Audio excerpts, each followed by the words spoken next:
Good afternoon. Welcome to the regular city council meeting. Today is October 15th. The time is 7:05. Madam Clerk? Mayor Douglas Lawson, Here. Chairperson Shirley Lanier, Chairperson Shirley Lanier, Yes. Here. Chair Pro Tem Kashamba Miller Anderson, Present.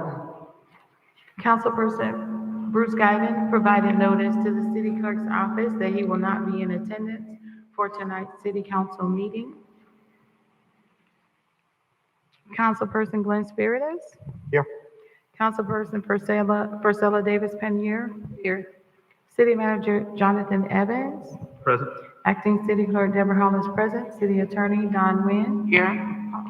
Madam Chair, you have a quorum. You may proceed. Thank you. We will have an invocation by the Reverend Torian D. Davis. Reverend Torian Davis preached his first sermon at age 10 and now serves as a minister at Hilltop Missionary Baptist Church in Riviera Beach.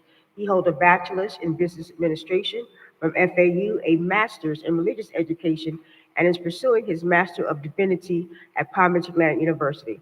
A devoted educator and a man of faith, Reverend Davis inspires students to excel academically and spiritually. He serves actively in multiple church ministries and has a special heart for seniors, often visiting and caring for those unable to attend worship. Mr. Davis, Reverend Davis. May we pray. O Lord our God, how excellent is your name in all the earth.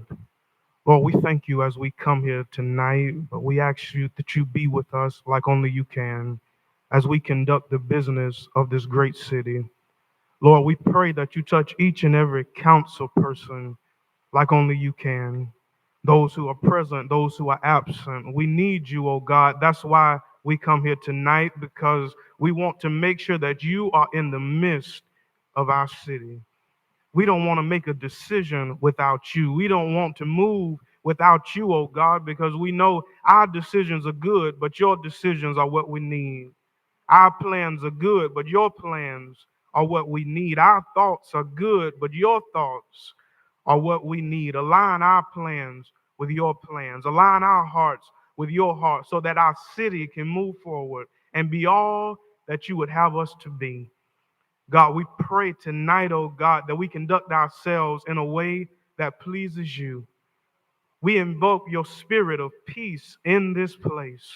Oh God, we invoke your presence, oh God, to be with us, to give us initiatives that benefit our seniors, initiatives that benefit our youth, and benefits, oh God, that would help those who are disenfranchised, those that will help business owners, those that will help those who need those opportunities, oh God. Be with us tonight, that when we leave this place, we'll be better than when we came in.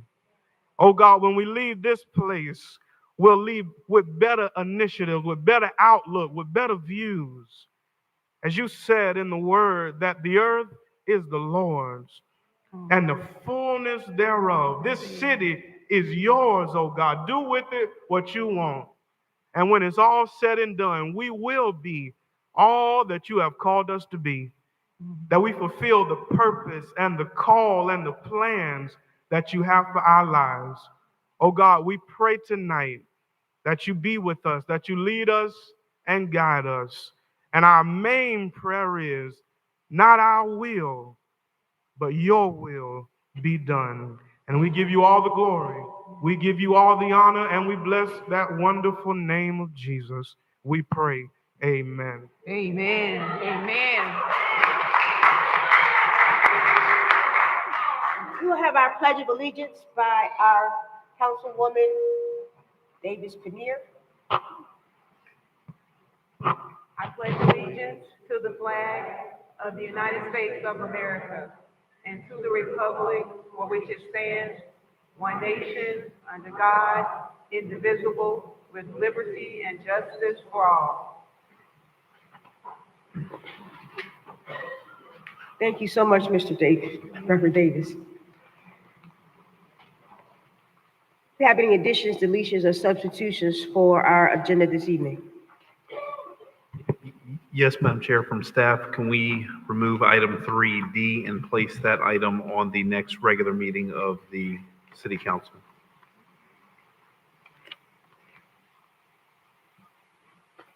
Madam Chair?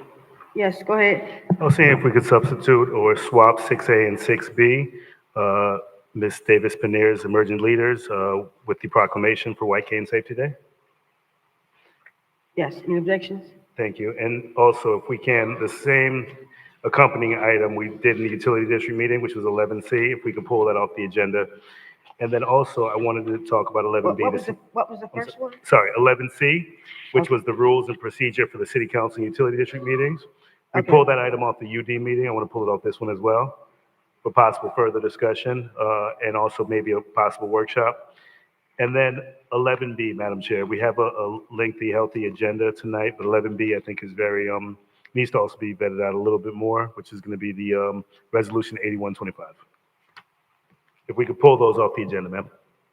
We have 11C. We will change up 6A and 6B. We also have 3D coming off the agenda. And 11B. Do we have any objections for this 11B? Just had a question, Madam Chair. Yes, go ahead. What is there a reason for pulling 11B? Need more time or what's the situation with that? Yes, Madam Chair. More time to review the 11B. That is probably one of our biggest items and projects, and I know that we need to kind of vet and have a workshop to discuss it. The last time we talked about it was just an item to have some direction, but what we received is a resolution to move forward with negotiations, and I think we need to have more discussion and some more time to review it. All right, thank you. Thank you, Madam Chair. I'm sorry. Thank you, Thank Vice you. Chair. I'd like to keep it on as well, though. I would like to at least have some discussion about this item because it is our biggest item. I want to at least entertain it and to have some of the board get some more background on it. We can bring it back, but I do want it to be a part of this agenda this evening. We do have to have some discussion about it. Agreed. I'm good with that. Maybe a discussion item, Madam Chair. Very good. We'll have discussion in regards to 11B. Madam Chair, if I may. Yes, sir. Also, we did want to recognize some of our staff for a life-saving award, so if we can add that to the last item under ceremonial. We will put the police item as number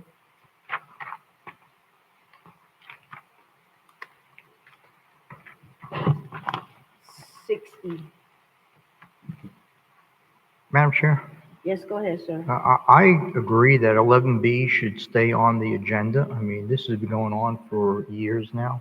I think that we should hear it and maybe even vote on it tonight. I agree. We're going to let that stay on the discussion.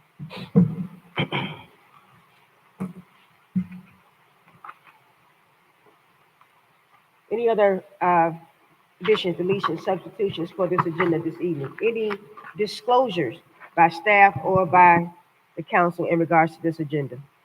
Yes, Madam Chair, Yes, there is a resolution on here for 2HEO, George Gentiles Group.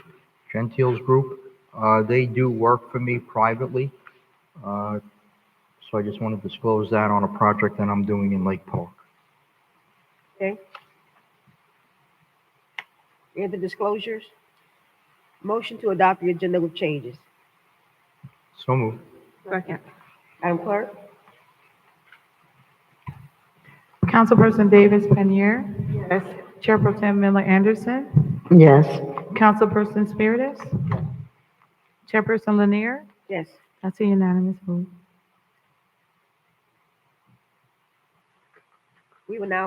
We are at our consent agenda. All matters listed under this item are considered to be routine and action will be taken by one motion. There will be no separate discussion of these items unless a council person so requests, in which event the item will be removed from the general order of business and is considered in its normal sequence on the agenda. Motion to approve the consent agenda? So moved. Second. Madam Chair, Yes, we do ma'am. have one public comment card on item 3C. Very good. Let's go to our public comment for that item.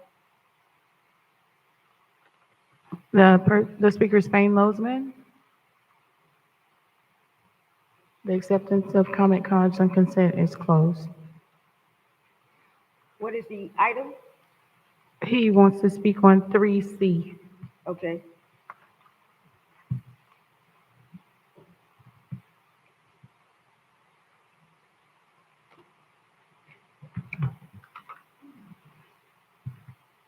Lane Lozeman. The reason I pulled 3C, if you read the consent agenda, it says routine city council business.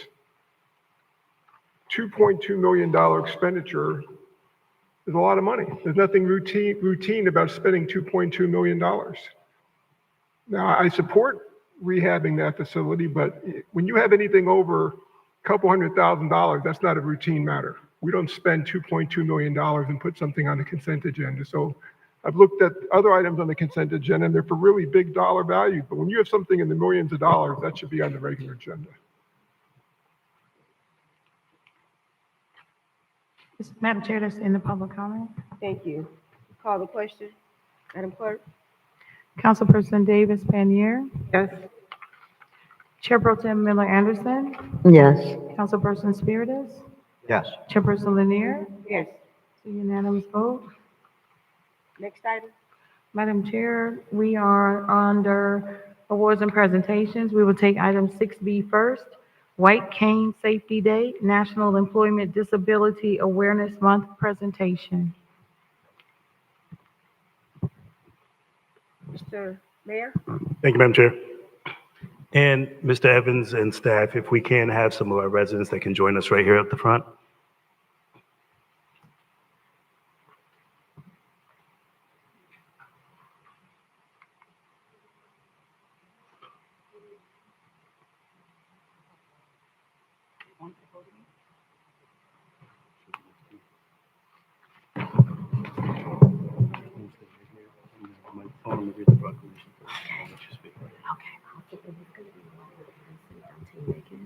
They're on the way up. He's going to speak as well. It'll just be us two. Thank you. Don't eat here. Thank you so much. So residents that are watching at home, today is White Cane Safety Day, October 15th. I've had many conversations with Ms. Sappho over the last few months, and we talked about the importance of just honoring and supporting our individuals with disabilities, especially visually impaired, and White Cane Safety Day. So we wanted to make sure today was acknowledged, recognized, and put in proclamation.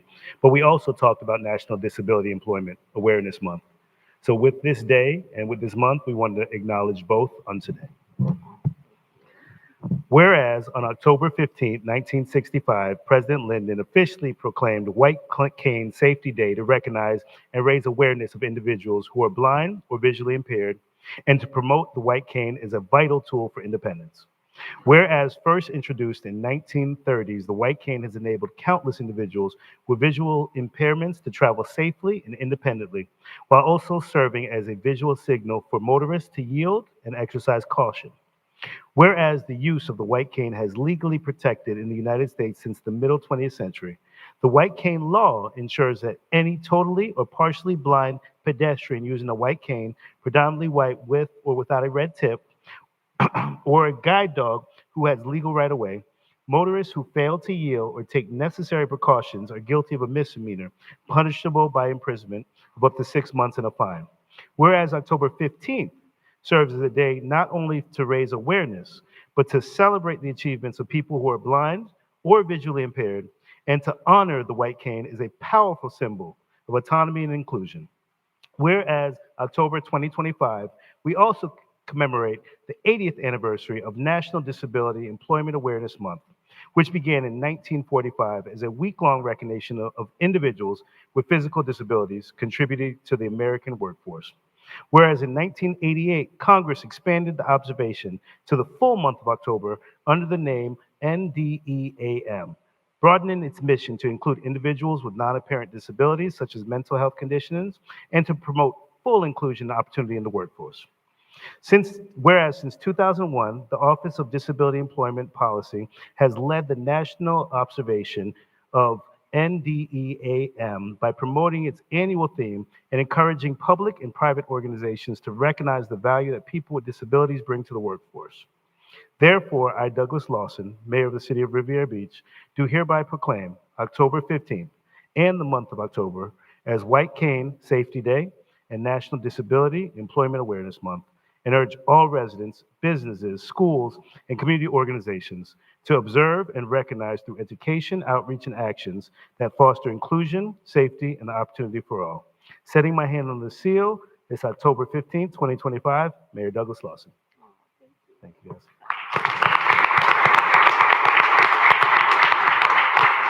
And we have my dear friend, Ms. Sacco, here to give us a few words.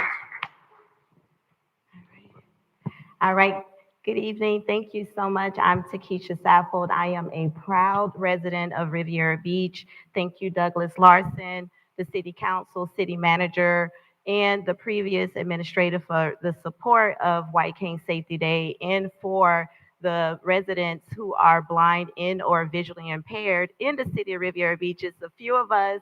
I don't know statistically how many people in the county who are blind and or visually impaired. It could be roughly 30 to 40,000 individuals, and I'm not sure of those in the city of Riviera Beach. But the white cane definitely symbolizes independence, and it empowers us every day to move around in our communities and to be employed. With me, in addition to many others in our community, I have Mr. Dante Mickens, who is also a proud born and raised resident of Riviera Beach. So. Thank you. Real briefly, I just wanted to thank Mr. Mayor and the City Commission for recognizing White Cane Awareness Day, and then also Disability Employment Awareness Month. It's more than a law, right? This particular recognition also recognizes the contributions that we, as a part of the visually impaired community, provide to the city of Riviera Beach and the broader Palm Beach community. And so we want to thank you for that. I'm very humbled to be here this evening with deep roots here in Riviera Beach. My grandmother was a staple in the community for a very long time. She has a portion of First Street named after her, Miss Inez Mickens. And then prior to that, and along the same time, my grandfather on my other side volunteered for the police force here in Riviera Beach for probably more than 20 years as a volunteer. So I'm very humbled and appreciative of the fact that you're recognizing our contributions and our ability to remain independent and be contributing members of Riviera Beach and the broader Palm Beach County. So thank you.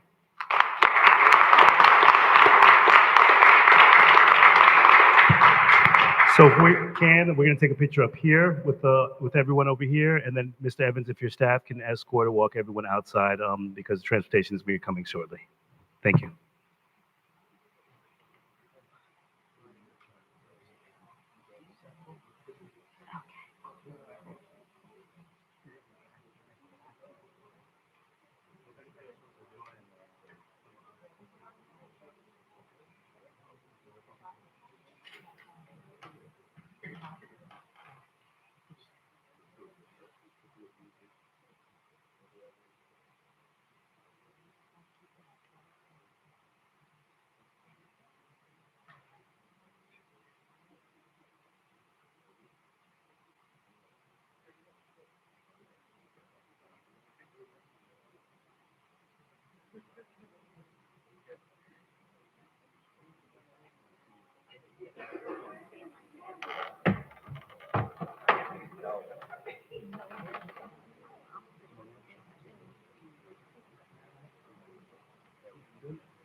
Oh, we gotta follow your boy.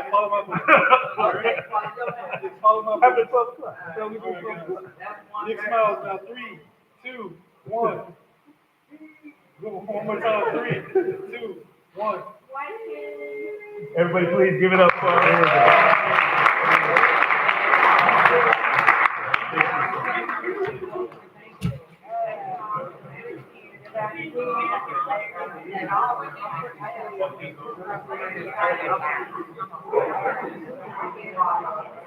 Come on, Mark, start.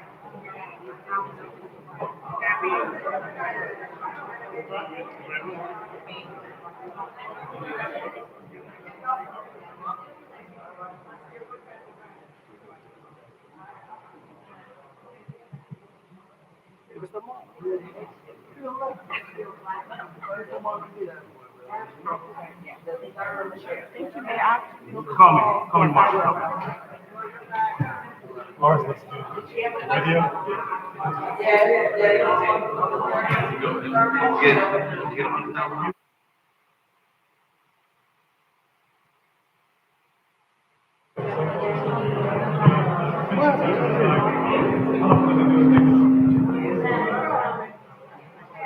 Thank you, Madam Chair.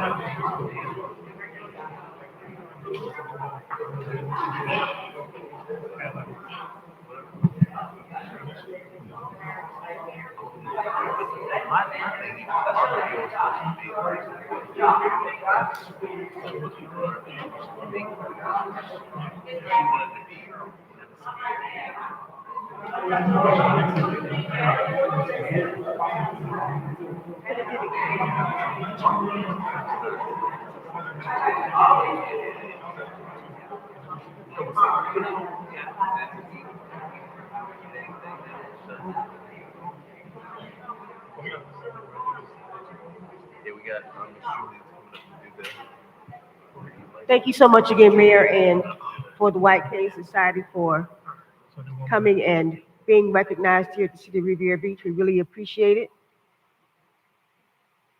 Our next item we're going to go to is Councilperson Bercia Davis. Paneer, we're going to let you go ahead and go. Yes, ma'am.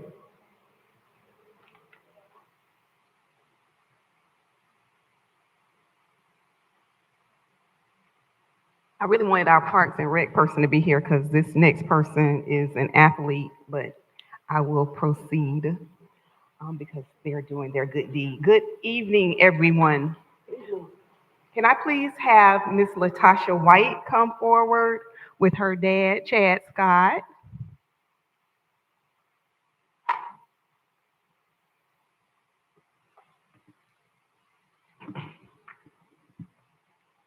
Stand by me. Come on, Latasha. Come stand by me.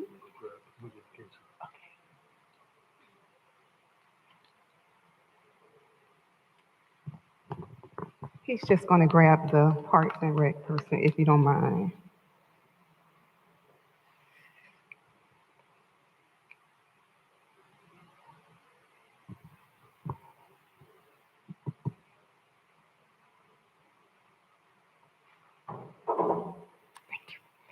All right, it is my absolute honor to introduce our October 2025 Emerging Leader Spotlight honoree, a young woman who truly embodies excellence, heart, and dedication. Latasha White is a senior at Palm Beach Gardens High School who lives in District 3 and was a former student at John F. Kennedy Middle School. She was nominated by her brother, Dr. Ryan Barnett. I would also like to acknowledge her father, Mr. Chad Scott, and her mom, Ms. White, in her absence. Now let's hear a little bit about Ms. Latasha. Latasha is being recognized for being a scholar athlete. Although she is described as being shy, Latasha is a powerhouse on and off the basketball court. As a 5'11" forward for Palm Beach Gardens High School, she has earned the Most Improved and Most Teachable Team awards and has been recognized more than 8 times as Player of the Game. Her game statistics and highlights are consistently impressive, and Latasha was recently named to the prestigious ESPN West Palm Top 63, a testament to her incredible talent and dedication to basketball. But Latasha's achievements don't stop on the court. Listen up, you all. She is also an academic scholar, currently ranked 17 out of 560 seniors at Palm Beach Gardens High School with an impressive 3.96 grade point average and a 4.79 weighted honors GPA. Give her a round of applause in this building.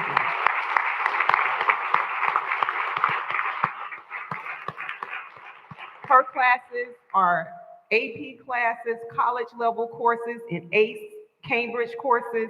She is spectacular academically.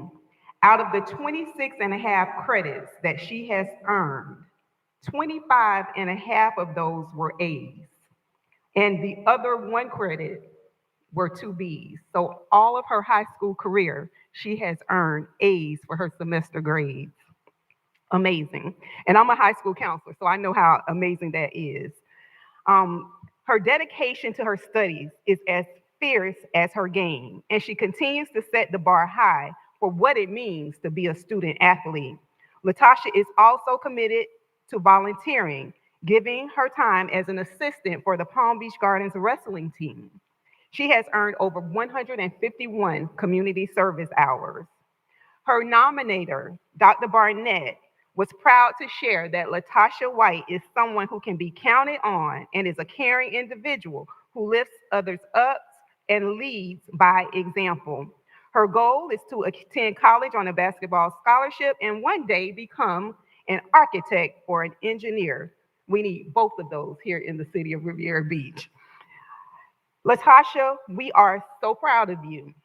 You are a shining example of what it means to lead with heart, purpose, and resilience. Congratulations on being our October Emerging Leader Spotlight honoree and for understanding the assignment that excellence is not the exception, but it is the expectation. Latasha, make sure you and your family, friends, and teammates ride by City Hall on Blue Heron to see your name and picture scrolling on the city's marquee for the next month. Also be on the lookout, residents, for the interview that we're going to have with Latasha if she if she would so willingly accept. But we'll talk about that later. But let's give it up for Miss Latasha White.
Got your glasses.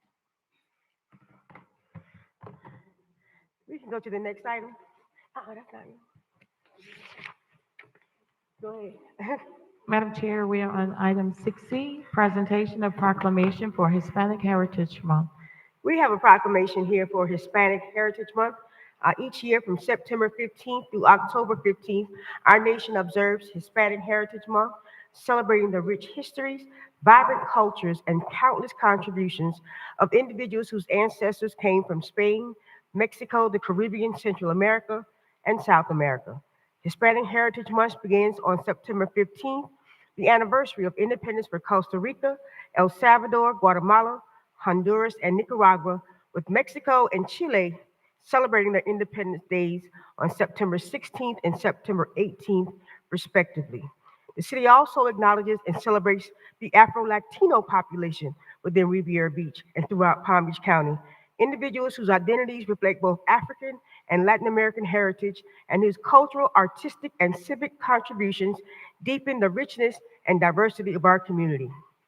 Now, therefore, be it proclaimed, the mayor of the city of Riviera Beach We proudly honor the Hispanic Chamber of Commerce of Palm Beach County for its leadership, its dedication, and invaluable contributions to people, commerce, and communities across the Palm Beaches, and celebrates the vibrant Hispanic and Afro-Latino communities whose legacies continue to shape our past, present, and our future.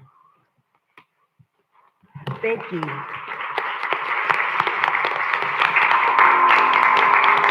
It is my honor to introduce someone who truly embodies leadership, community spirit, Miss Maria S. Atuna, born in Matanzas, Cuba. Maria's journey is one of dedication and service. In 2024, she made history by becoming the first ever Hispanic member of the Village of Wellington Council. Beyond her public service, she continues to make a profound impact as the CEO of the Hispanic Chamber of Commerce of Palm Beach County, where she works tirelessly to empower Hispanic entrepreneurs and strengthen our local economy. Thank you so much. Yes. Thank you very much. Thank you to the mayor and council. And it's a pleasure to visit you tonight as a councilwoman for the Village of Wellington. This is really great to see another city, sister city. So thank you for allowing me. This is such a special recognition. Thank you, because I believe in diversity. I believe in everybody working together. And being Hispanic, we now represent 30% of Palm Beach County. It is something that I worked tirelessly for, as you said. Just 2 weeks ago, we had our Hispanic Leadership Summit. We had almost 200 people there. It was in partnership with Commissioner Joel Flores. But we continue to work with everyone. Don't let the name Hispanic fool you, because our door is open to everyone. But as a Hispanic, my voice is important for the Hispanic community. So thank you again, and I really appreciate it. Thank you. Thank you.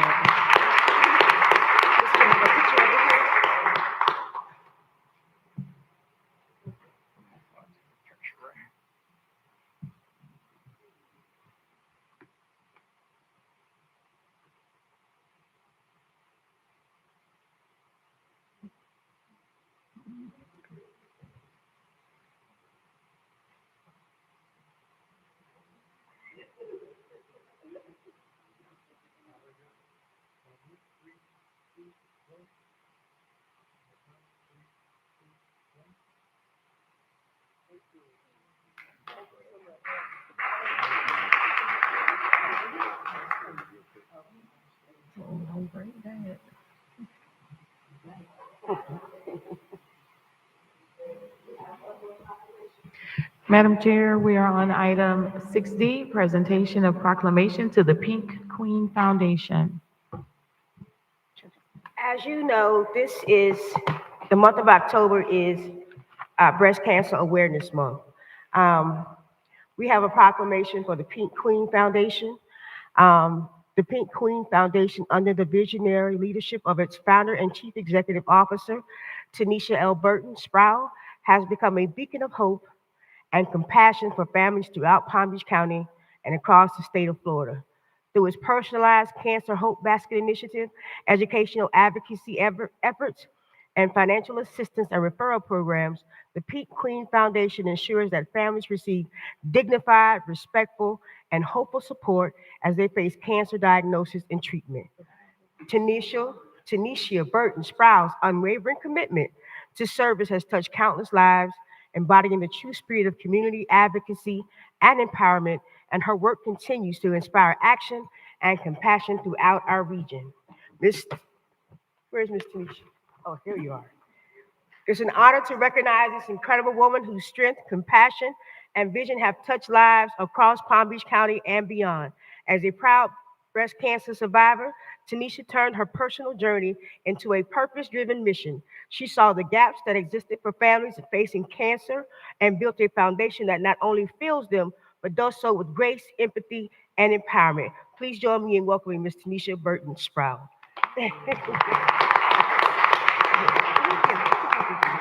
Good evening, everyone. I just want to say thank you, Council Lanier. Also, I'm so proud to be a previous resident of Riviera Beach. I was born and raised here, right here in Monroe Heights. A lot of our clients live here right in the city of Riviera Beach. And when I say clients, I mean cancer survivors, caregivers, and the children that are on the journey. So this is a high honor, and I'm most grateful for it. I just want to bring one of our board members and also one of our cancer survivors of the city of Riviera Beach to come up and take the picture with us. Nakisha Freeman, she is a member of, resident of Riviera Beach, and Deborah Bennett is also a member of Riviera Beach. Thank you. We can take a picture here. Thank you guys so much. Go on, okay.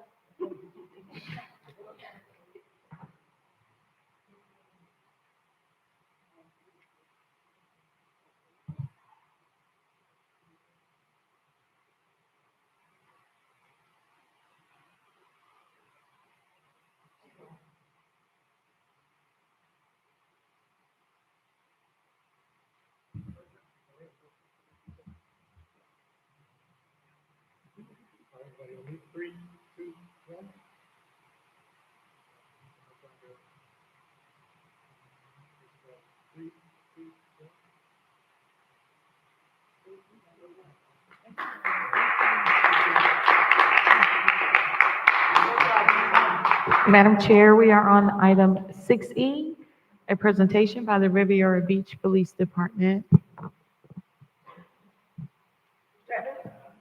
Madam Chair, members of the board, if I can have one of our public information officers, Ms. Julian, to make this presentation to recognize some of the staff with regards to the life-saving award concerning an incident that recently occurred in our community that received significant amount of press of the significant work that our public safety officers did.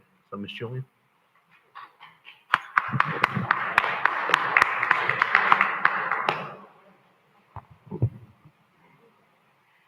Good evening, Riviera Beach City Council Chair and members. It's an honor to be here this evening to recognize the courage and compassion of 4 individuals who came together in a moment of crisis to save a life. On behalf of Chief Coleman and the Riviera Beach Police Department, it's my pleasure to present the Life Saving Award to Captain Melvin Menard, Kenneth Crawford, Raphael Ramsey, and Sharifa Sloan. Last week, our city witnessed a powerful act of unity and care. A woman in complete despair was sitting on the rails of a bridge, contemplating on ending her life. Thanks to the quick actions of these 4 individuals, that story ended very differently. Kenneth Crawford, who first noticed what was happening, immediately called the police and made sure help was on the way. Raphael and Sharifa tried to comfort the woman, speaking calmly and offering reassurance until officers arrived. Captain Menard, arriving soon after, approached with care and brought her safely to shore, reminding her that she wasn't alone. This moment showed the best of our community, people stepping in, working together, and showing compassion when it mattered the most. On behalf of Chief Coleman and the Riviera Beach Police Department, we thank Captain Menard, Kenneth Crawford, Raphael Ramsey, and Sharifa Sloan for their quick thinking, kindness, and willingness to help others. You've shown us what it means to look out for one another. Thank you.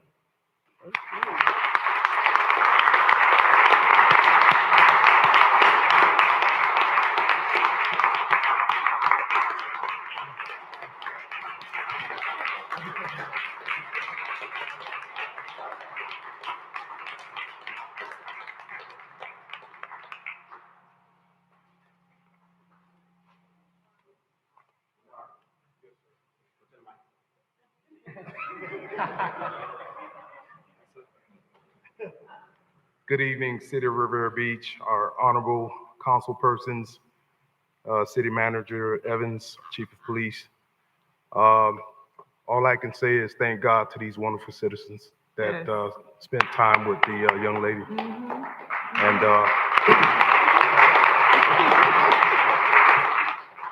it just brought us time to respond and just do what we normally do every day. We love our citizens, we love this city.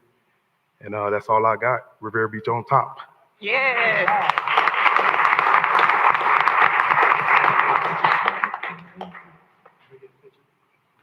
guys. One more picture, guys. Oh, we got it, okay.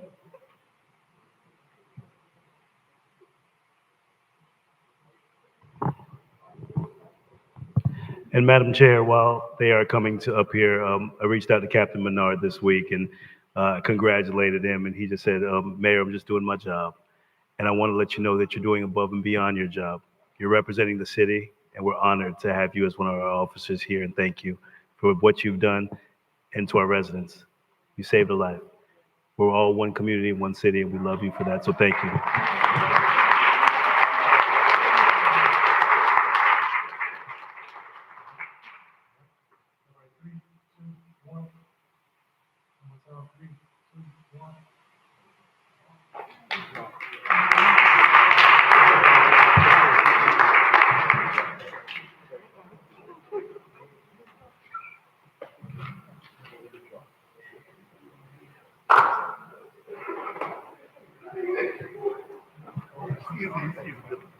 Thank you for your active bravery and the other officers who were involved. We are at 7:47. We will start our public comment. Public comment shall begin at 5:45 p.m. unless there is no further business of the city council, which in that event it shall begin sooner. In addition, if any item is being considered at 5:45, then comments from the public shall begin immediately after the item has been concluded. Please be reminded, the City Council Board has adopted rules of decorum governing public conduct during official meetings, which has been posted right here in front. In an effort to preserve order, if any of the rules are not adhered to, the City Council Chairperson may have any disruptive speaker or attendee removed from the podium, from the meeting, and or the building if necessary. Please govern yourselves accordingly. Madam Clerk? Madam Chair, How many do we have? we have 6 public comment cards. Okay, we can start. Okay, that includes 6. It total 6. Okay, go ahead. Okay, so the first speaker is Damaris Freeman, followed by Dr. Philip Dukes, and then Thane Losman.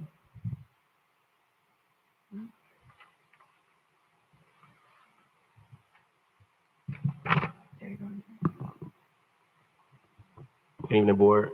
My name is Damaris Freeman. I'm with Allsite Construction, third generation Riviera Beach resident.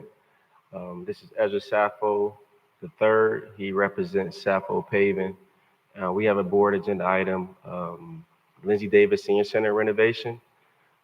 Ezra can't be here today. He's in South Africa traveling. He comes back Friday. So we're representing, and we hopefully humbly ask you guys to award us this project. Again, good evening. Ezra Jr. Again, we just want to thank you guys for the opportunity, and again, God bless you. Thank you. Thank you. The next speaker is Dr. Philip M. Dukes, Thane Losman, and Cindy March. Dr. Philip Dukes, CEO of Operation Restore, Rabbi Christian Community Fellowship, Mayor, Council. I thought that was awesome with that young lady, her grades. Now that goes right along with what I'm going to be talking about when we talk about Black history. My purpose is to educate you and to tell you things that you have not been told, and maybe some things that you have ignored. It is very important for us to teach the truth about Black history and Black African American history. Now, some of you I'm going to offend, some of you I'm going to enlighten, and some of you, when I get through talking, you're going to understand why you think the way you do. Samuel Bacon said this about Black people in the 18th century. He was an explorer. He said, human nature viewed in its truest state is among the African savages, and they do not have the noble character of a dog. That's what Samuel Bacon said, right? You had others who were saying things about Black people and Black culture, and that's what framed the thoughts. Friedrich Hegel, he said that Black people were inferior. Thomas Jefferson said the same things. So these things were passed down to us. Now, I'm going to give you some more quotes. I'm not saying this from no Black nationalist position, okay? I'm saying this so you'll understand what was passed down to you. That's why you heard Charlie Kirk say, black women do not have brain processing power. You see it? 2025. We have a president that said, as a sitting president, calling one of the most brilliant black women that's ever been elected to anything, Jasmine Crockett, low IQ. You see it? Now, we can't ignore this, so we have to teach, because what we're looking at here is historical, Eurocentric, Christian nationalism. Now, they need to take the Christian out of it, because these same people were claiming that they were Christian. Now, I'm a Christian, but I ain't never heard Jesus berate anybody. He said, love your enemies. He said, let them that are of a high degree extol the ones that of a low degree. He didn't teach none of those things. So we've got to start talking about these things and then not be offended by the truth and not be afraid to speak the truth. Now, today the Supreme Court, I don't know what the decision is made yet, but they're pressing to take away our freedom of speech by this present administration. The next speaker is Fane Lozman, followed by Cindy March, and then Chandra Stringer.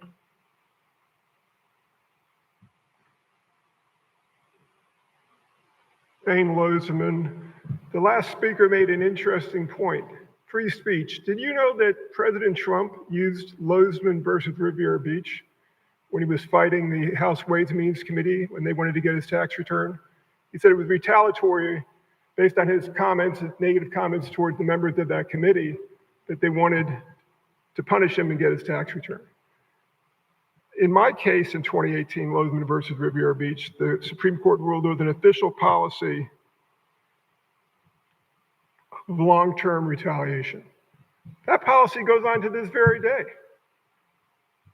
You say, well, what am I talking about? I'm talking about not only does the chairperson have police officers come up and put their hands on me and take the microphone away from me when she doesn't like what I have to say, but the city passed an ordinance in 1969 delegating where the boundaries of the city properties are on North Singer Island.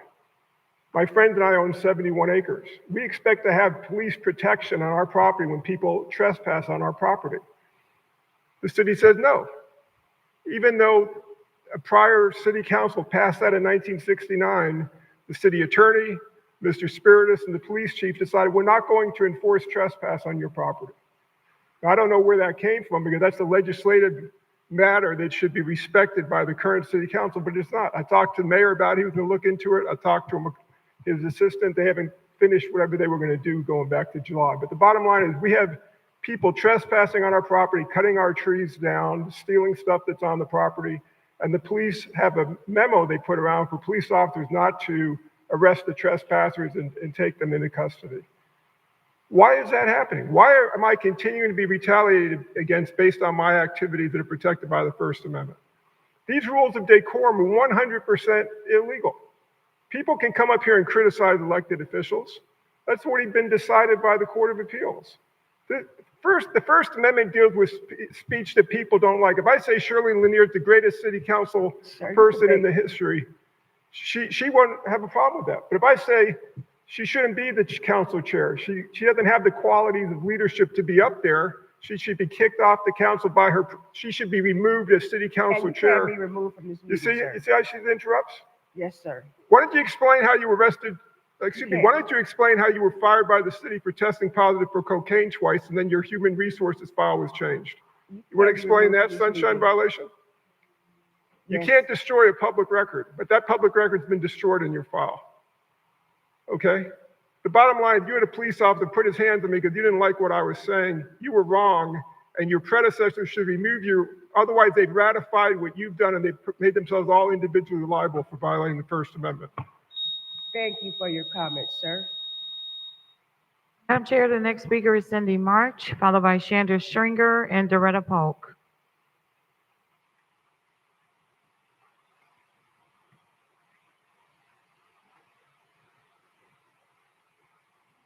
Good evening, Council. Cindy March.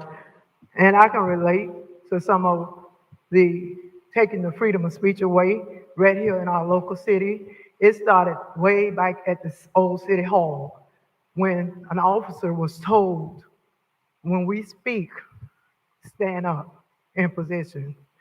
I got clarification because I was at work and I thought about what's been happening to me and several other people, the same people when we come up here and speak. So I did reach out to Chief Coleman and he gave me clarification. So I want to reach out to Attorney Wins and Corey Jones if I can have a meeting and you all tell me, and the 3 times I got kicked up out of here, what did I do wrong? I did that well at one time because Chief was not here that night and his captain removed me. And you know what the officer said? He said, you didn't do anything wrong. I had to do what the chair say do, which is Lanier. We have to come together with unity if we're going to move this city forward, whether we like each other or dislike each other, whether we got personal vendettas. I'm here to stay for the long haul. And I'm going to disrespect when you disrespect me. Not just you, Lanier, anybody on this board, whether I support you or don't support you. You all can't get mad when we call out the truth because you all not trustworthy. You all are not transparent. So when the residents come to us and ask us something, I'm going to deliver it. Am I always right? No. But I am the better person. When I'm wrong, I will admit when I'm wrong. But you're not going to keep interrupting me. You have a mayor here. He don't intervene at no given time. When Felder was here, Felder intervened. He stopped. No, you're not going to stop me. So you can come get this microphone because I can talk very loud without this microphone. But I am going to finish talking. Okay, it is my time to speak and you're not going to tell me how to speak. Enough is enough. Okay, no, ain't nobody come and remove me from nowhere. Because I'm not doing anything wrong. I'm not threatening you. I'm not using profane language. I'm just calling a spade a spade. And if you don't have thick enough skin, you have to address the entire council. You do not have thin skin. No, you I don't should be have out the thin door. skin. No, you I should do be out not. the door. Don't get mad with me because I have not belittled you. You are obnoxious, you're deplorable, and you're despicable. And you need to be disposed. You need to please leave. Thank you, ma'am. Yes, ma'am. Thank you. Thank you for your comments, ma'am. Madam Chair, the next speaker is Chandra Stringer, followed by Doretta Paul.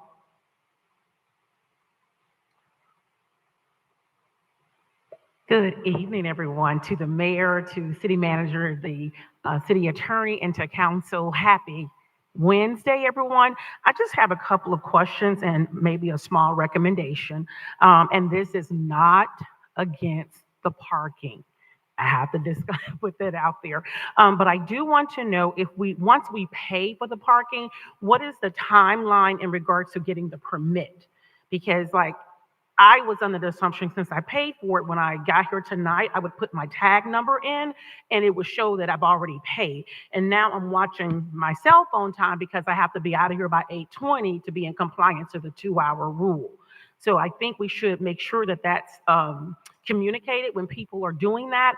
And then also, it's not on there, but I just assumed that and I made sure I did it.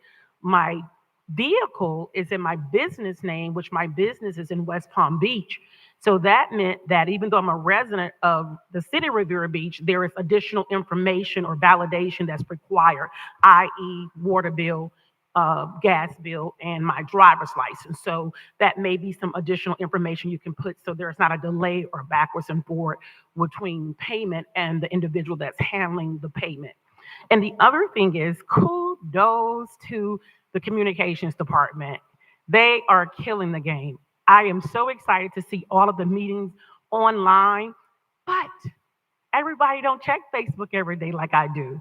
So is it possible that we can, with all that's going on, and it's so exciting, that we can do something like an opt-in on the city's website so people can get email notifications if they're not checking Facebook to know all the great things that are happening in and around our city. I know City Manager Evans has communicated several times that the capital improvement projects are on there. You can look at that. But there are a lot of events that take place, in our city that a lot of residents do not know about, and they're missing out on them. So if we can just consider that. Thank you so much for your time and your service. Thank you for your comments. Madam Chair, the last speaker is Doretta Paul.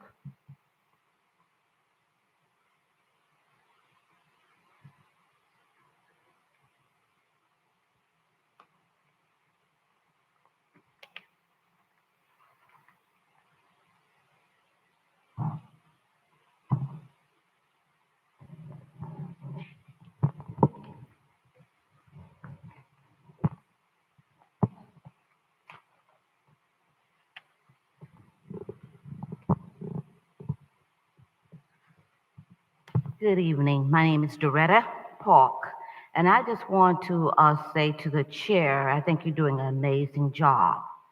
And I would like to make a suggestion to the chair that Mr. Reverend Torian Davis, who did an outstanding prayer this evening, and maybe we need to have certain reverends come in here, or either anybody could do a prayer, because I think this is what we need here in the city. Politeness and kindness to one another. Now, you know, I look sometime at the other cities, West Palm Beach, Gardens, and they don't have all of this distinction that's going on in Riviera Beach. I think you still need to have these rules up here, because there is something, you know, we just need prayer. We do need prayer. And we need to honor and respect one another. And that's just my suggestion. And I want to commend the officers and also the lay people who were on the bridge and talked this young lady out. There's a lot of people hurting mentally and physically in this city and the world, around the world. And for him to embrace her, put his arms around her and help her off and let her know, we're going to get some help for you. That's what it's all about, taking care of one another, not trying to degrade one another, but taking care of one another. I want to also state about the Hispanic Heritage celebration that was there yesterday. It was very lovely, very lovely. And I want to commend Mrs. Lydia Franks Edwards for the outstanding job that she did. And our very own Walter, Mr. Walter Stevens, bringing on that really jazzy music that he had. It was very nice. And I want to talk about another thing, about our city library. We got some interesting things coming up next week on Tuesday the 21st. We have the conversation Connection Literacy about a book that Stacey Abrams wrote. And if y'all have a break on your lunch break, please come out and listen to that. We have mental health coming the 20th session. We have that. We got a lot of mental health there. And we got Heartbeats by the American Red Cross. It's coming October 22nd. Mr. Librarian Brody. I don't know how I forget his name. I'm sorry. Thank you so Excellent much. job. And I Yes. thank you very much. Thank you so much. Madam Chair, that's the end of general public comment. Thank you. We can go to our next item. Madam Chair, we are on item number 8 on the agenda, ordinances on second and final reading. Item 8A, ordinance number 4283, an ordinance of the City Council of the City of Riviera Beach, Palm Beach County, Florida, approving a city-initiated code of ordinance amendment, amending City Code of Ordinance. Madam Chair, Yes, go ahead. I don't think we have a quorum in the building. Oh, we do Oh, we not. don't have a, We do not. You're right. I don't think that Dr. Spirit has realized that we don't have a quorum. We're going to have to take a brief recess until he comes back, because we got to have 3 people physically that are in the building for us to continue our meeting. I don't think you know that. We're going to do a quick recess.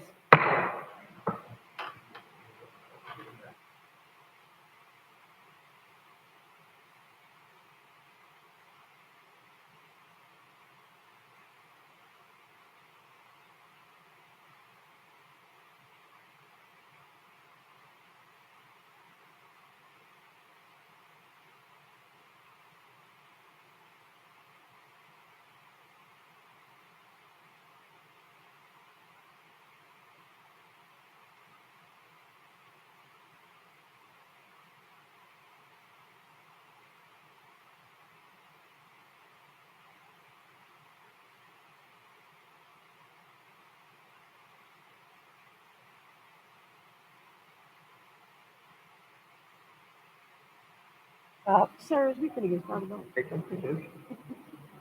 We're gonna come back to our meeting. We do have a quorum now.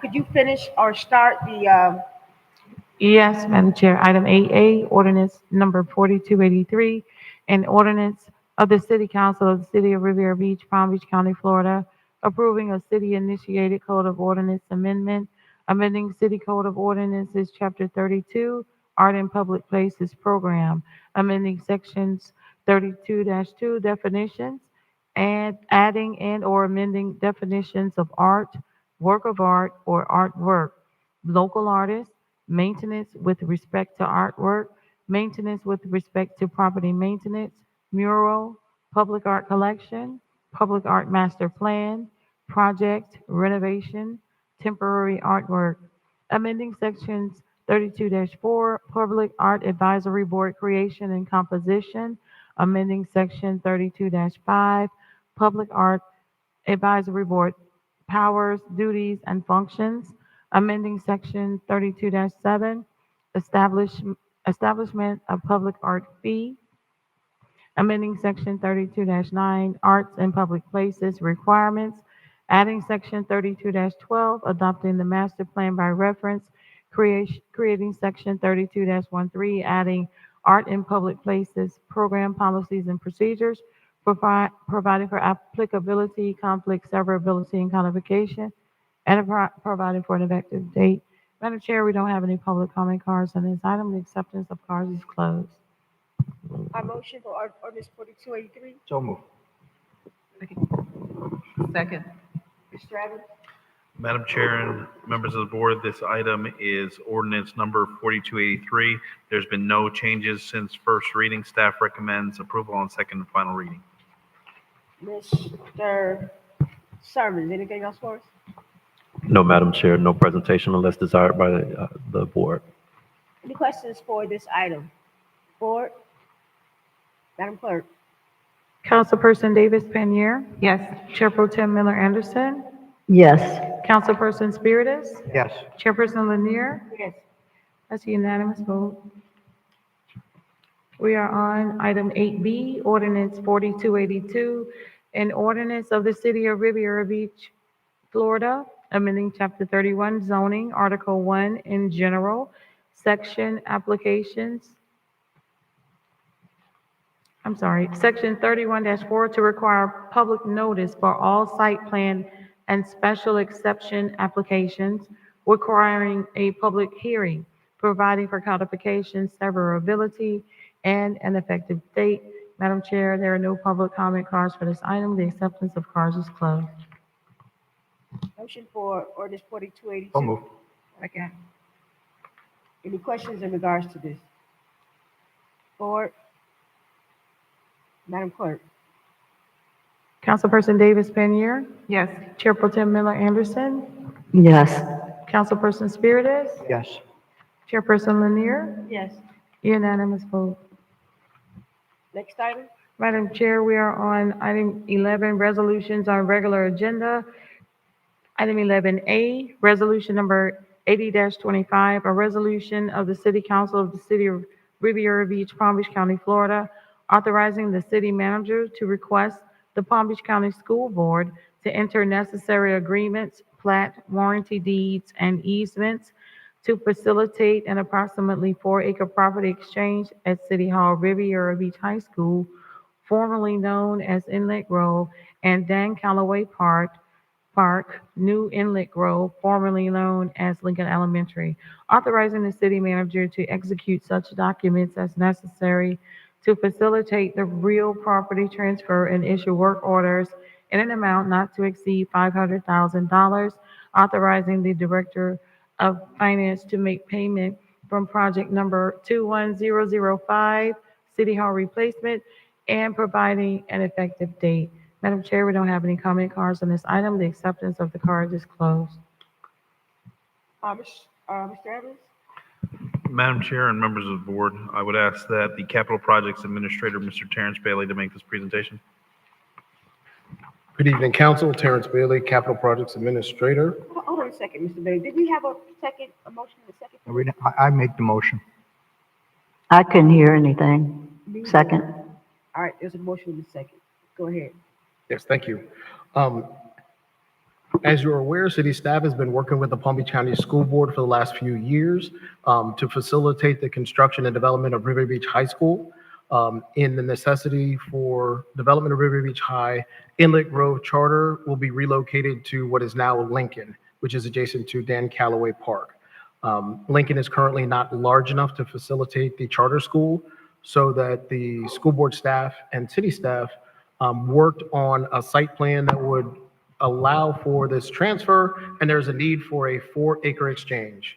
The city would provide the school board with 4 acres in the eastern part of Dan Calloway, which would then be integrated with the Lincoln property, and the city would receive in exchange 4 acres on the north side of Fire Station 87 to be integrated with the redevelopment of City Hall, and that will allow for the full development of River Beach High School by the school board. And with that, I'll take any questions.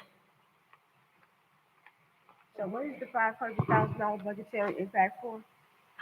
So in order to facilitate the exchange, we will need appraisals, surveys, sketch and descriptions, any other documents that are necessary for all of the sort of legalese for this type of exchange with the school board. And if there are any graphics, anything else of that nature. So what does the school board pay?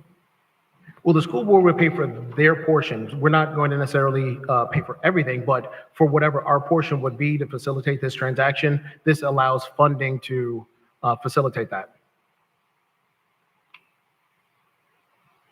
Questions from the board? Well, Madam Chair, I mean, in my review, I definitely asked for it to be updated, and I was told that we're gonna have several meetings and things of that nature with regards to keeping up with what our responsibility is going to be with this exchange, long-term and short-term.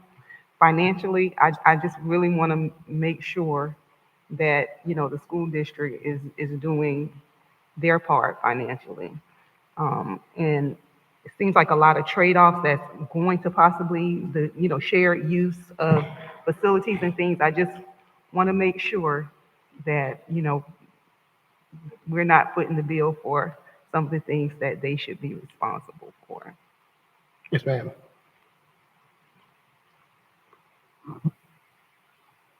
Any other questions in regards to this property transfer? Madam Chair, Yes, go ahead. I would just like to thank the city manager and the staff and the city council for bringing us to this point. As you know, a high school, a community revolves around its high school and its religious institutions. And it's so important for this city to have its own high school. And I'm so happy to be able to be sitting here and be able to hopefully make this happen. And I'd like to thank the city manager and the staff, and once again, the city council. Thank you for that. Any other questions in regards to this item? Madam Clerk?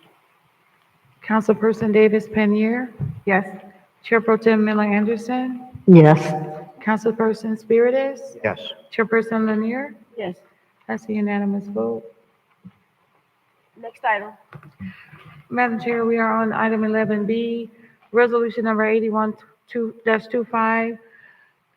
A resolution of the City Council of the City of Riviera Beach, Palm Beach County, Florida, awarding invitation to negotiate ITN-1106-24-2 to Sonnenblick Development LLC for the redevelopment of 3 sites known as City Hall Complex, authorizing the city manager to initiate negotiations for a development agreement with Sonnenblick Development LLC, authorizing the city manager to issue work orders to facilitate the development in an amount not to exceed $250,000, authorizing the director of finance to make payment from project number 21005, and providing an effective date.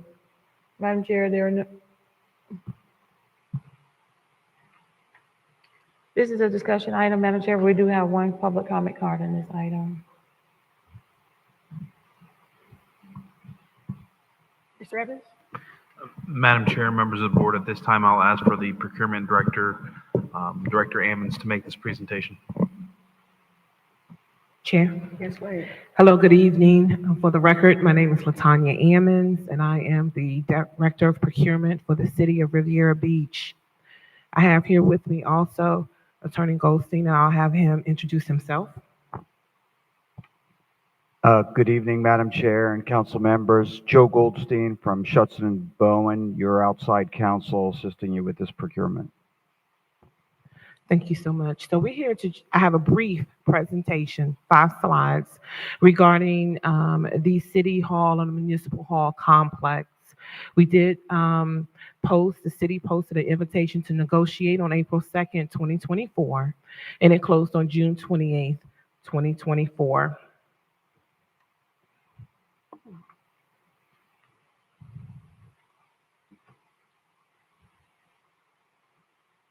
Next slide, please.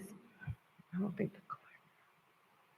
So on this next slide, I just wanted to post the definition of an invitation to negotiate.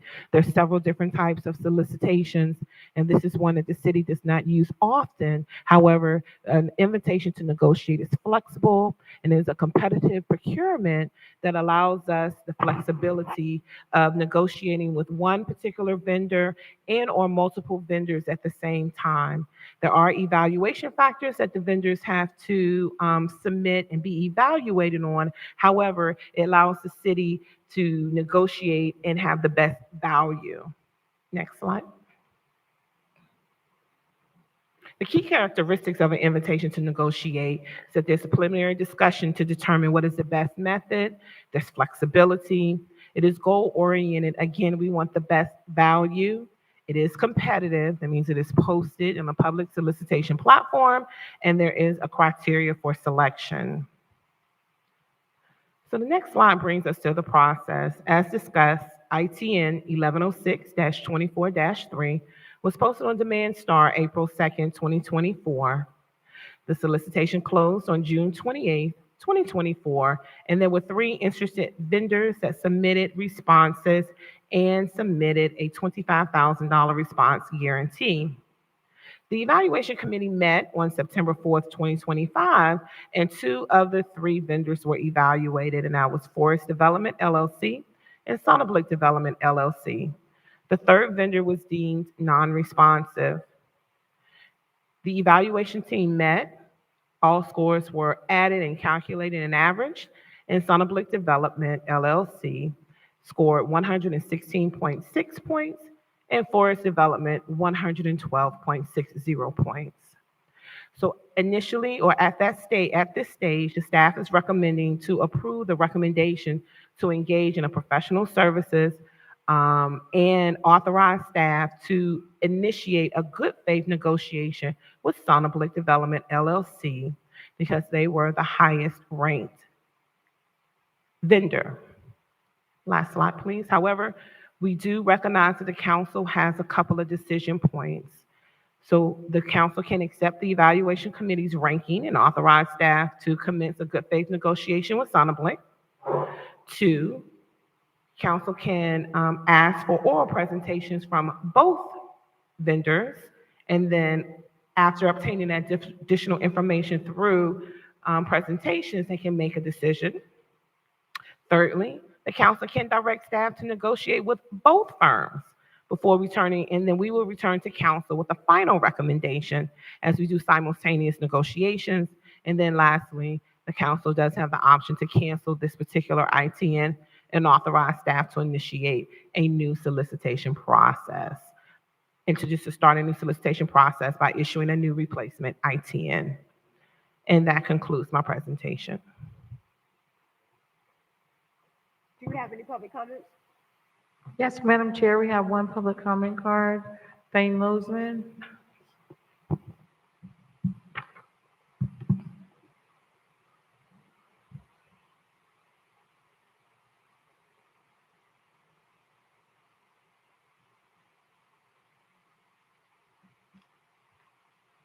Thane Lozman. Sonneblick Development has a tremendous portfolio of completed projects. It's one of the few decisions that the staff have made that makes any sense in the last few years. My only comment is as part of their review process, we need to find the chambers to conduct our meetings in. This is an echo chamber. It's hard to hear back there. This is a ballroom for weddings. That shouldn't be a permanent city council meeting room. So as part of their review process, if they could maybe show some of the other government buildings that they put chambers in where we could kind of tailor it based on the view from the building, maybe overlooking the water. But I think that we need to do something as soon as possible to get out of this ballroom here. Madam Chair, this end the public comment. Any questions from the board in regards to this item? Madam Chair? Yes, go ahead. So the question for this board is, we have decisions that need to be made in regards to the next steps. The recommendation from staff was one option, but also this is a solicitation that's over about a year and a half past when we received it. We have different teams, different makeup, different dynamic. When this board came together, we talked about the new board, the new direction of the council, the leadership, the marketing, the advertising, and we put back out 18th Street on our CRA side. And that project then obtained 5 new bids that gave us some leverage to have discussions and talk about this project. We have 2 teams that are at the table right now, and I don't believe our procurement director was overseeing this project. Ms. Hammonds, you weren't here when the solicitation went out, were you? Chair, that is correct. I started with the city August of 2024 after the solicitation closed.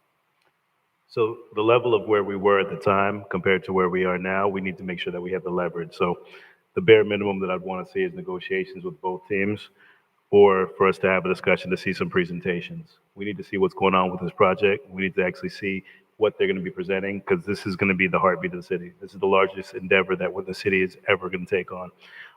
It's going to be larger than any project we've done and any project that we have in the pipeline. So I want to make sure that we make a conscious decision.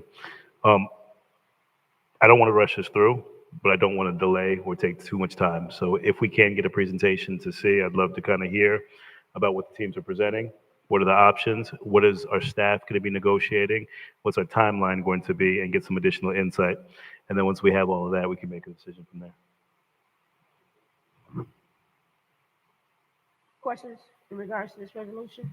Madam Chair, Yes, go ahead. a clarification, Director Emmons. So if we do the oral presentations, then we can also do the negotiating with both, correct? Once the Chair? Yes, go ahead. That is correct. Even after oral presentations, we can negotiate with both at the same time. Madam Chair, Yes, go ahead. I would be in favor of having both of the teams do presentations. And then we can go from there. And if we need to negotiate with both after that, then we can.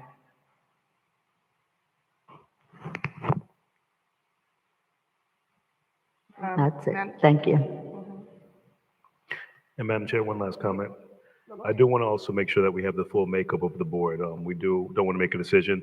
I know that there's no given time that we can actually determine if a colleague is going to show up or not be here. Vice Chair is available here, but I know that we have a colleague that's traveling today. So if we can't get presentations, try to make sure that we get full insight to see what's being pitched by both of these teams, and then we can make a decision. Possibly it's our meeting in November. So what does that look like? If we have a vendor that has won the bid, what are we doing? Why are we going that route? What do we got going on here? Mr. Evans? Madam Chair. Yes, go ahead. So the question is, as it relates to the evaluation committee's selection of, or recognizing that Son & Blick was the #1 ranked firm, and why are we not proceeding forward as such? In the resolution that's provided for you, that is the recommendation of staff. We did want to provide the board with all the options that you do have available to you. If you choose oral presentations, there are no points that are assigned with those oral presentations. The decision that will be before you will be the same factors that was provided to the evaluation committee. The presentations will not be scored in a way that would assign additional points. You as the board would be able to hear the presentations, look at the packet, and then obviously make a determination. But the item that's before you this evening recognizes the selection that was made by the evaluation committee. Madam Chair? Yes, go And ahead. I think just to follow up, the reason for the possible presentation is because we've had presentations with recommendations for smaller contracts. We've had our auditor, we've had our agent of record, we've had different presentations from teams where staff will give a recommendation, but we want to hear some more information. Make sure that the teams are going to focus on the community benefits, local participation, vendors that's going to actually provide the opportunities to build our community from within. I see that both teams are actually here tonight, but making sure that they represent what we need as a community and make sure that they're going to have the teams in place to lock in with what the city needs to move forward with. So as long as they have all of that in place, we can do a presentation and make sure that they get the job done for us. And I think with this being the largest project, over $350, $400 million, it's good for us to make the decision and not for staff. No, I understand that. I do. I do understand that. But this has been going on for the last year and a half. We have these projects and they linger and they linger and we drag along. And I really wanted this to be something that we could move forward with and get the process started. We have these RFPs or ITNs that go out and then they come back and then they go back out again and then we got to go through all of this to be able to make a decision. And I understand because this is the biggest project. And only because of that, this is the biggest project, even bigger than the marina deal in terms of money, in terms of land, in terms of what we're trying to accomplish here.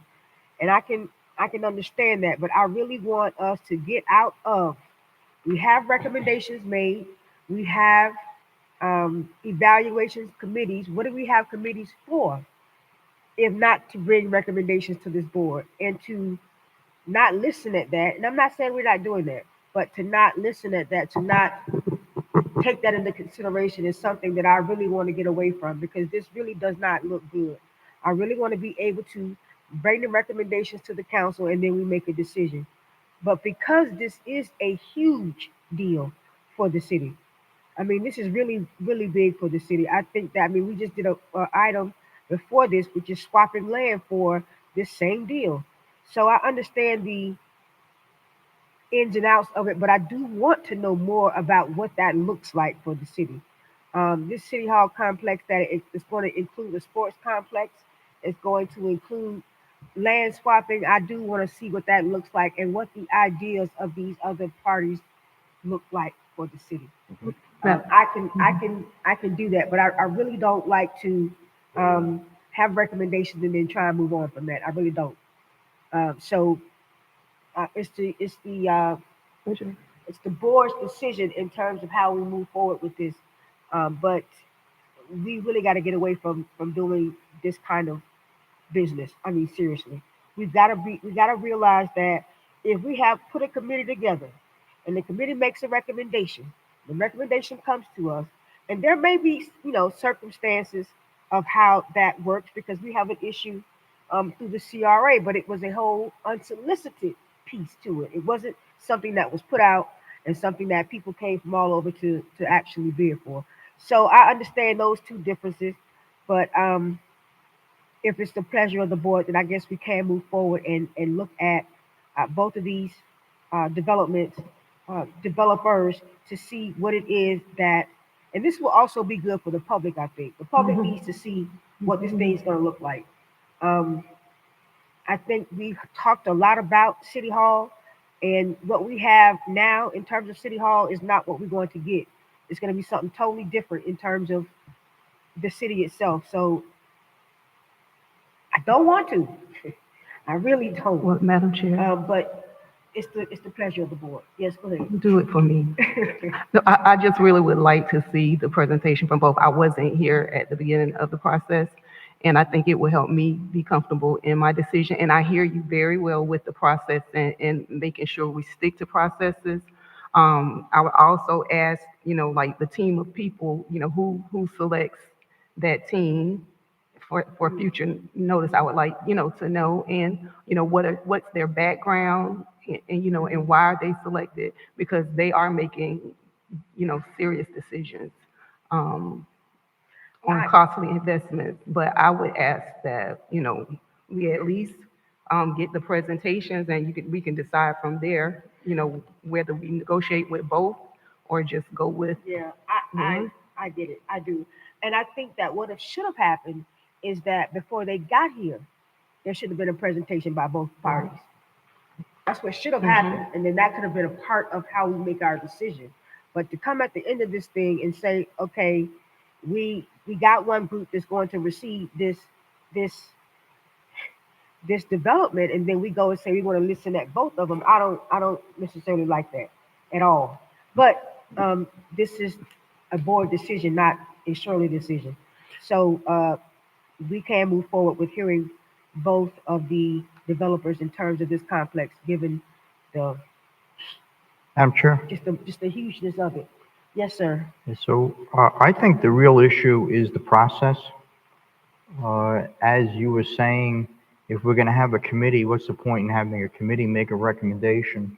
Because this is an ITN, this is not an RFP. There's a big difference between an RFP and an ITN, and I thank the staff for reminding everyone and showing us the difference.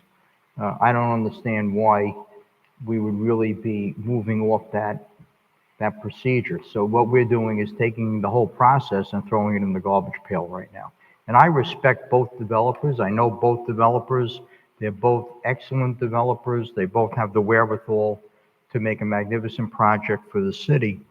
But if we're going to follow a process, we should stick with the process. If you wanted to, we could have done this a long time ago. We could have thrown them all out and just done an RFP or a new ITN or whatever and had presentations and start all over again. But we didn't do that. And as you said, we're 2 years down the road right now. There are a lot of projects that are hinging on this project. And I think the longer we wait, the more we're going to stall those projects. So I think the process is the problem. And I just, I'm very torn personally, because like I said, I know both developers very well. I know their abilities. I thank them both for investing, or they've already invested substantial amount of money, both of them, in this project. You may not know it just because they didn't put a shovel in the ground. They spent a substantial amount of money on architects, engineers, and planners. So they have invested in our city. They do show up to our meetings.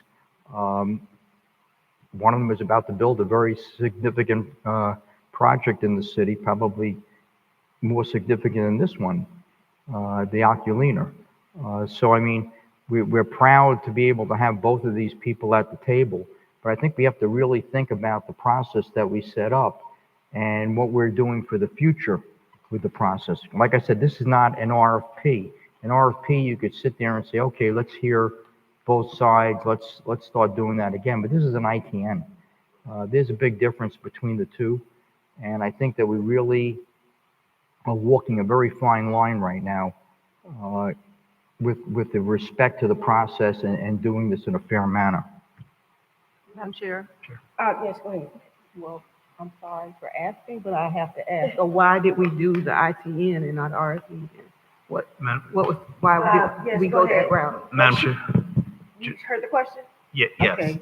A couple of quick points. So the ITN was utilized as a mechanism to provide for maximum flexibility.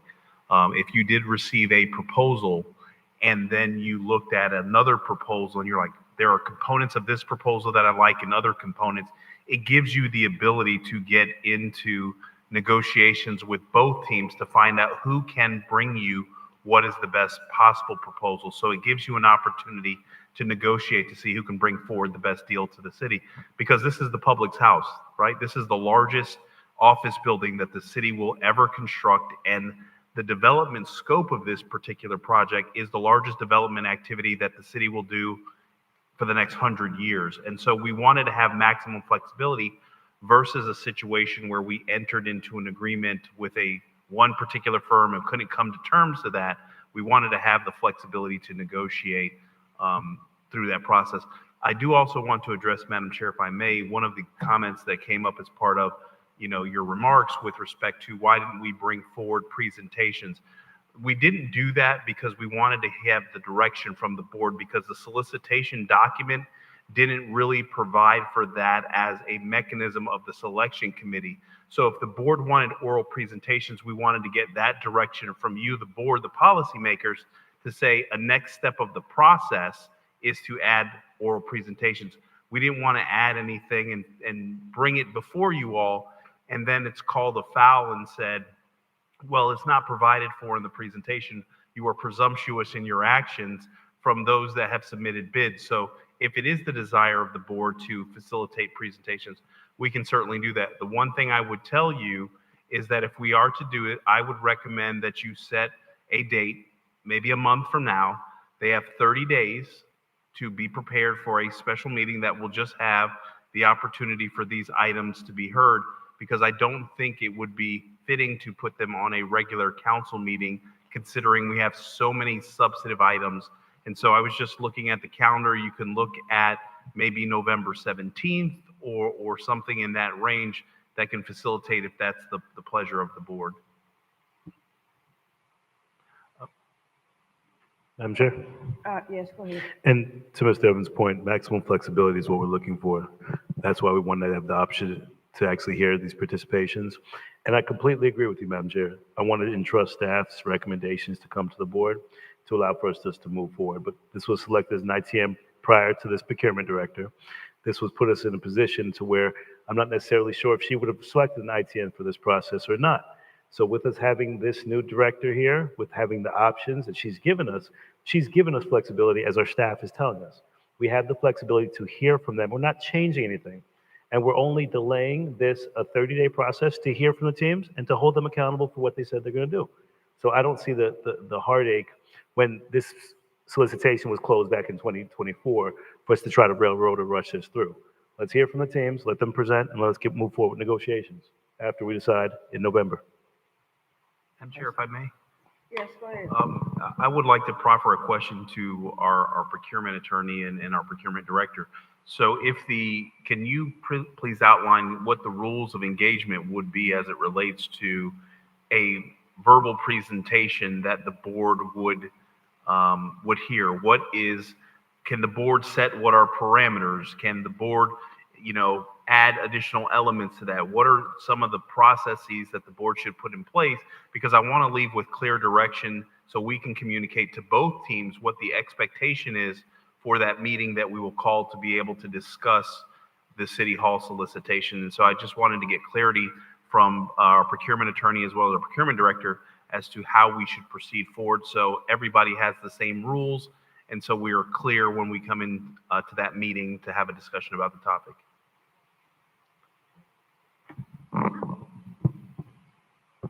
Madam Chair.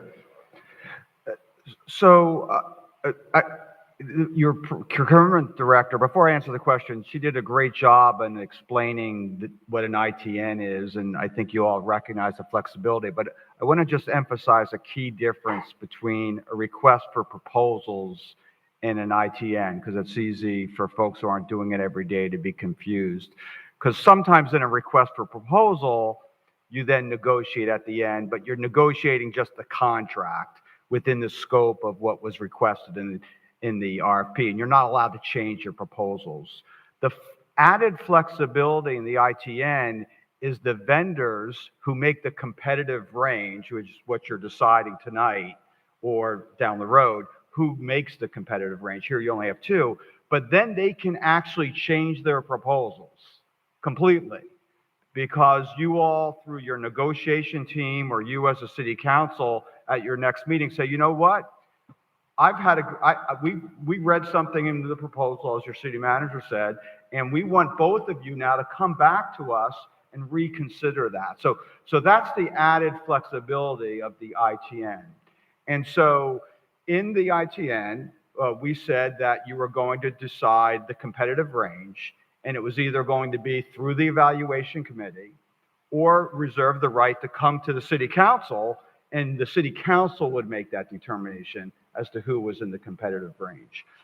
In most ITNs that I ever get involved with, quite frankly, you negotiate with more than one.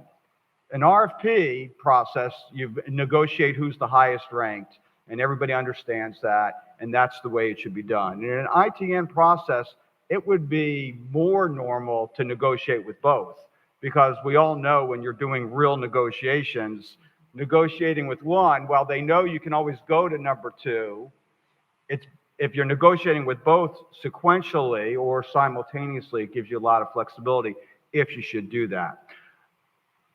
Lastly, the other benefit of negotiations is those meetings can be out of the sunshine as long as they're recorded. And so you can have strategy meetings with your negotiators without the vendors to talk to each other and things like that. So, you know, if you have the ability to pick a negotiation team, and that gives you even the ability during the negotiation process to really have your negotiation team take direction to the proposers to change things. But to answer the city manager's question, if this council decides, you know what, we want to be more involved in deciding who gets to go to negotiations, and you're going to have oral presentations, and you're going to make that ranking decision, who's first, who's second, how you do that, you should determine that ranking based on the evaluation criteria that are in your ITN. Versus coming up with new evaluation criteria. Now, in the second phase, during negotiations, you have much broader discretion, especially if you give equal opportunity to both vendors, if you're going to negotiate with both of them. But for the parameters, should you have oral presentations for you to determine who the ranking and/or next steps, you should look to the evaluation criteria that's already in your ITN document. And until a decision is made, I do want to remind everyone that we are under a cone of silence. And so, per the code, the communication should only be via email regarding this particular solicitation, because it is an open solicitation and one that, you know, you can always just produce the emails. So I do want to remind everyone of the cone of silence. Madam Chair, Yes, go ahead. I'm speaking to the process now. I'm not trying to change the topic, but we have another project that we're going to be looking at very soon, the Marina project. And I think that we ought to decide ahead of time so we don't end up sitting right where we're sitting right now, doing the same thing ahead of time. If we're going to make that decision on the Marina, we should forget about having a committee, just have procurement, make sure everyone filled out the forms properly and meets all the requirements of the procurement process, and then just bring it to the city council and let the city council make the decision at that point, so we don't go through this all over again and waste the time of people on a committee.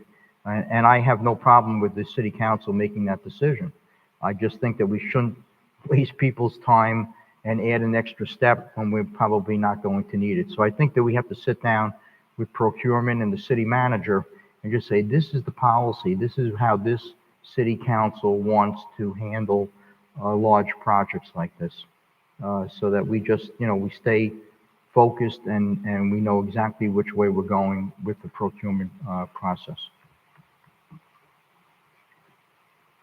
So what does that mean? So where are we? So we're looking to have a presentation in 30 days for both parties. That means that procurement and city administration is going to give us some rules of engagement for this. Madam Chair, if I may. Yes, go ahead. My recommendation would be that we would work with Attorney Goldstein and set out what is the scoring criteria, and then provide that to the board, and that would be the mechanism that you would utilize for the verbal presentations.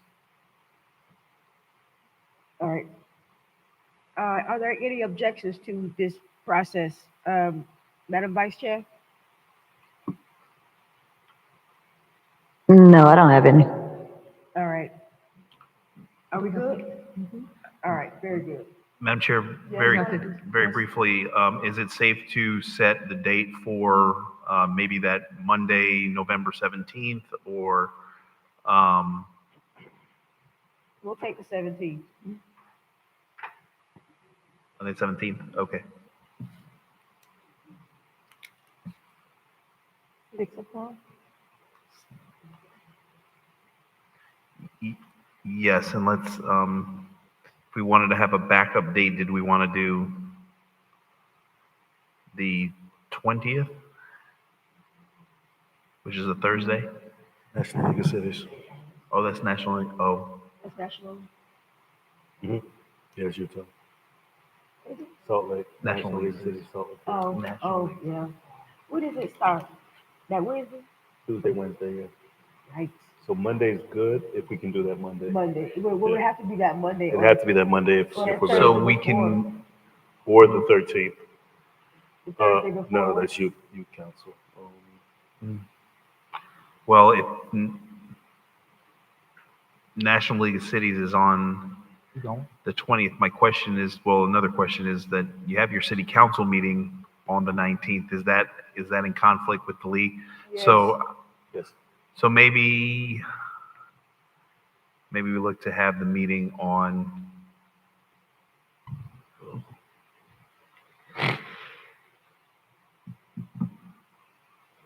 we can make it work. We can utilize maybe the 17th and have that as our regular city council meeting and just have that on the agenda. But I will just tell the board in advance, November 3rd is probably going to be a longer evening. Yeah. You got it. Well, Madam Chair, we can't look at the week of the 10th for anything, any day? Well, obviously not the 13th, but any days that week if we can't do the 17th? Or are you thinking that's not giving them enough time? Madam Chair, if I may, Let's go ahead. I believe both teams are capable of being able to turn something around by that time. So if we can tell the CRA we need the 12th, if you don't On mind, the 13th. I mean, that's a Thursday. for the 13th, yeah. We could do a special meeting. No, that's the youth council night. That's That's a youth council. education. Exactly. The 12th? Well, we can tell them, I have no problem telling the CRA director that the city council needs that date. All right. That's, you guys are backup. Okay, so you want to use the 17th. 17th. but we- 17th is the backup? No. No, the 17th. 17th is primary. Monday the 17th. Okay. Primary? Primary. The backup. 12th is backup. Okay.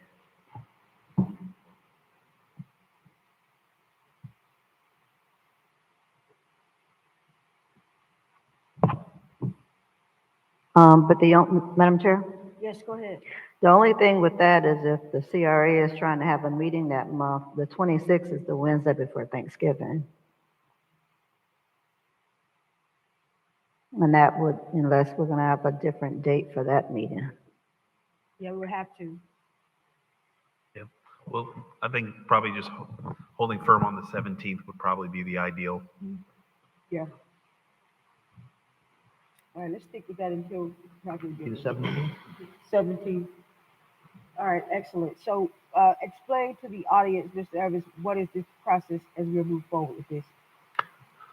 Madam Chair, if I may? Yes, go ahead. So the process associated with the City Hall solicitation, which is referred to as ITN 110624-2, that both teams will be provided an opportunity to present a proposal or their proposals to the city council for the purposes of the city council coming to a determination on who is the ranked firm to move through the process, or it could possibly be two firms. So they will be, the city council will be provided rules of engagement concerning what the scoring mechanisms would be, and it will be consistent with the public solicitation that the city did release. All that information is available on the city's website for public consumption.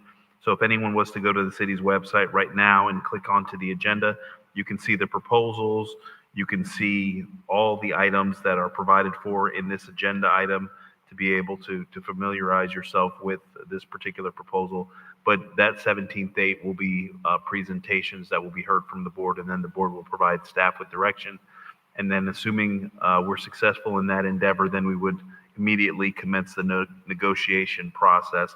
And we will also, by that meeting, have an outline of what the negotiation process is, because one of the things we don't want to have is a long protracted negotiation process.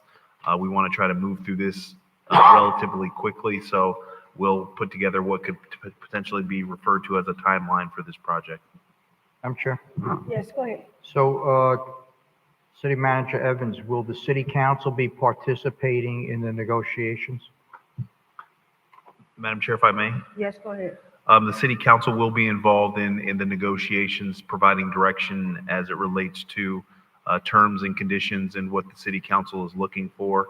And so we will also, as the attorney communicated, facilitate and look at what options are provided for in state statutes concerning negotiation sessions and the ability to get direction from the board prior to. And then I will also have the names of the staffers as well as the consultants that we would be utilizing to help us as part of the negotiation process if necessary by your meeting on the 17th.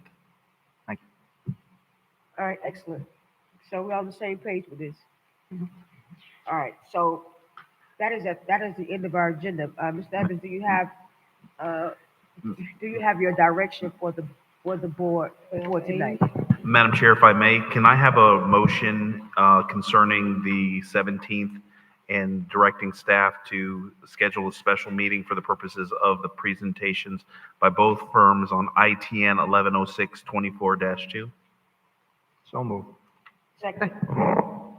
Madam Clerk? Councilperson Davis Penier, Yes. Chair Pro Tem Miller Anderson, Yes. Councilperson Spiritus, Yes. Chairperson Lanier, Yes. unanimous vote. Other direction, Mr. Evans? Madam Chair, we're not doing 12, is 12A gone? I'm sorry? Item 12A. We're not gonna do what? Yes. Madam Vice Chair? Madam Chair, if I may, 12A is just notification to the board and the public. The Reimagine memo that has all the capital projects is listed on the agenda. It's available for public consumption. It's also under our Reimagine tab, and it's 26 pages. So it goes through all the capital projects and some of the major initiatives, and encouraging the community to look at that document. It will be a permanent piece on our agenda, but it highlights some of the capital initiatives and private sector projects that are happening in the city. So that's just a reference point. And unless there's something that the board wishes to discuss off of that memo, it's just for the purposes of informing the public of some of the work we're doing. Got it. Do you have anything else, Mr. Evans?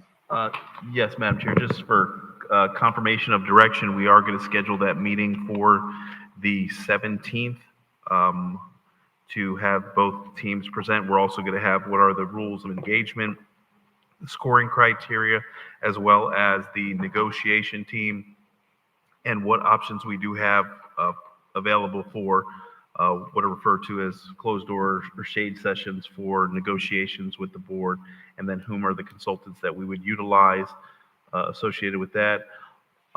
We are also relocating the items that were moved from the utility district agenda as well as the city council agenda concerning your rules of procedures. And just I wanted to communicate to the board that until we make a determination on when we are to start extending our utility district meeting, they still will be for a period of 30 minutes until the appropriate legislative actions are taken by the board. One of the questions that was also asked this evening was about parking. There is no parking fees associated with city council meetings. The parking is free when there is a bona fide meeting of the city or an event of the city. There is not charges for parking for regular business meetings of the city, CRA, or utility district. So I will get with staff to maybe have some type of, I don't want to say bags, but for lack of a better word, bags that will go over the signs when parking is no longer active, so persons don't think they need to feed the meter for regular business meetings of the council. And then I also will follow up with the resident concerning their parking pass and the parking decal question that they had. And that, I believe, is it, Madam Chair. Madam Attorney? No comments, Madam Chair. Dr. Spears. I would just like to mention, Chair, that over the last week, we had the king tides and we had major storms going past Singer Island and the city of Riviera Beach. There was much damage done through these high tides on the mainland as well as on the island. I'm so pleased that we were able to work out an agreement with the county. Thank you, Mr. City Manager and City Council, for the 10-year agreement with the county on the erosion and the sand replenishment, because it's going to be needed in the next few weeks without any question. And I hope that we will move forward with resiliency grants that are existing right now with the EPA and other government agencies, Department of Transportation being one of them as well. And I think that we have to move forward and take this very serious. Thank you. Thank you. Commissioner? Thank you, Madam Chair. Mayor Lawson, I'm assuming that you might talk about the legacy emotion, this one? Okay, all right, because I was going to talk about the Saturday event, but just want to stress that to the residents that there is going to be something great happening this weekend here in Riviera Beach, Black Wall Street South Riviera Beach Summit. It's going to be featuring special guest Hannibal Johnson, author of Black Wall Street, From Riot to Renaissance, and also John Hope Bryant, founder, chairman, and CEO of Operation Hope. Now, this is going to be held on Friday all day here at the Marina, and then Saturday it's going to be a youth summit, and that's going to be held at the library, the Riviera Beach Library. We are inviting all guests, and especially residents, Riviera Beach residents. If you register on Eventbrite, then if you can prove your address, then you attend the event on Friday for free.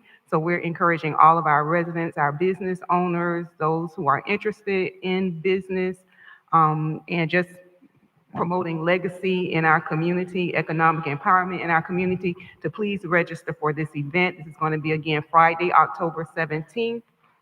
It's going to have speakers, empowerment sessions, business pitch contest, and networking and community forum.